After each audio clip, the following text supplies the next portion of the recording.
PM Modi is set to address the Lok Sabha today at 2 p.m. IST. He will speak on key aspects of the ongoing crisis, including its implications for India's energy security supply chains and national interests.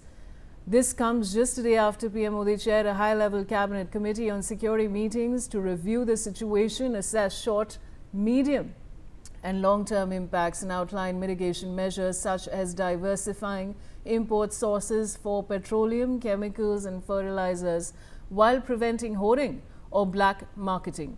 Manohar Kesri is joining me with more details. मनोहर, ये बहुत ज़्यादा important meeting है जिसमें बहुत ज़्यादा important चीज़ें discuss होने वाली हैं और क्या बता सकते हैं हमारे दर्शकों को?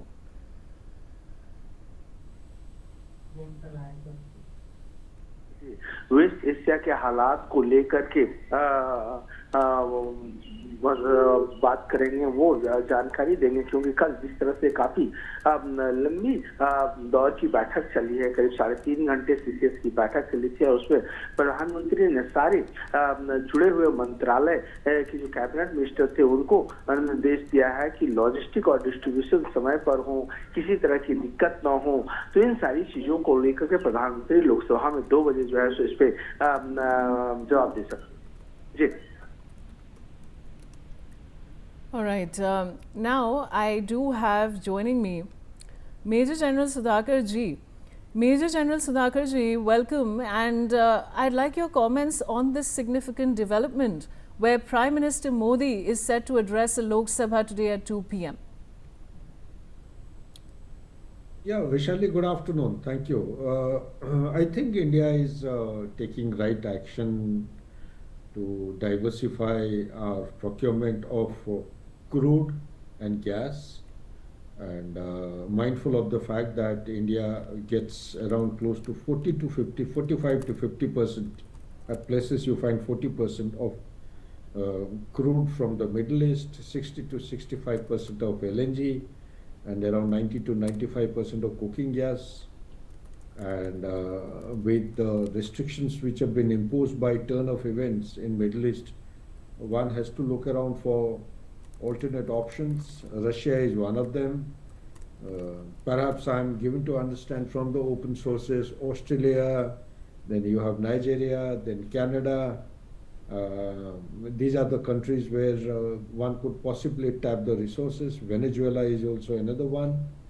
And it's not only the crude, we also have, fortunately our country has got a good reserve of fertilizer, and all ingredients for the fertilizer, they're available for certain period of time.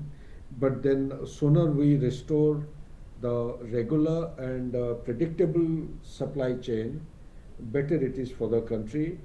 And at the moment, what is actually seen on the ground is that the gas shortage, of the panic created because of anticipated shortage of gas, cooking gas, which I think has eased out, and the procedures have been streamlined. There is a push from the government side, which the top leadership is actually acting upon. And I would say to quite an extent that the top leadership is seized with the criticality. They have taken very cautious and deliberate decisions, and it's by a top-down approach as also going down to the level of districts that it is being ensured that the energy security should actually be secure and safe without any interruptions.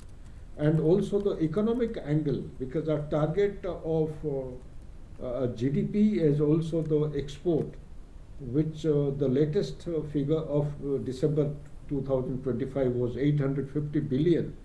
We are looking at a target of $2 trillion in export by 2030. That can happen provided we have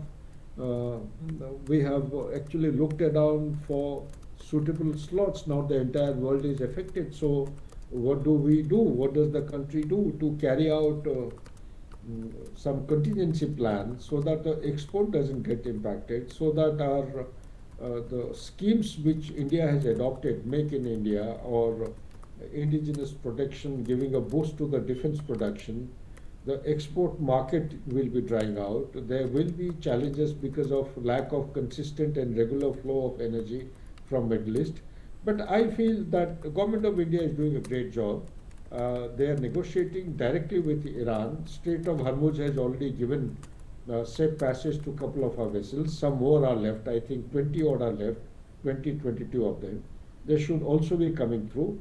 But at the moment, the bigger challenge is what Donald Trump is doing, because he's caught between the bind of escalating the operations, military operations, and the restraint. If he restrains, he's doomed. If he escalates, he's also doomed. I heard you talking about he toying with the idea of hitting all the power plants of Iran and making Iran go dark. So Iran has catered for contingency plans. If he does what he is asserting and threatening to, then Iran will make sure that the complete Middle East goes dark. So where does it bring us to? Does it bring us to a logical end? So these are the questions. He has to find some practical way forward and wriggle out of this. Sooner he gets out, better it is, because the domestic constituency is losing faith and confidence in his leadership, and the world as it is had lost a lot of faith and confidence in his leadership. He is doing very little to actually address critical issues which is actually hurt and hit the livelihood of common man. Back to you, Vishal.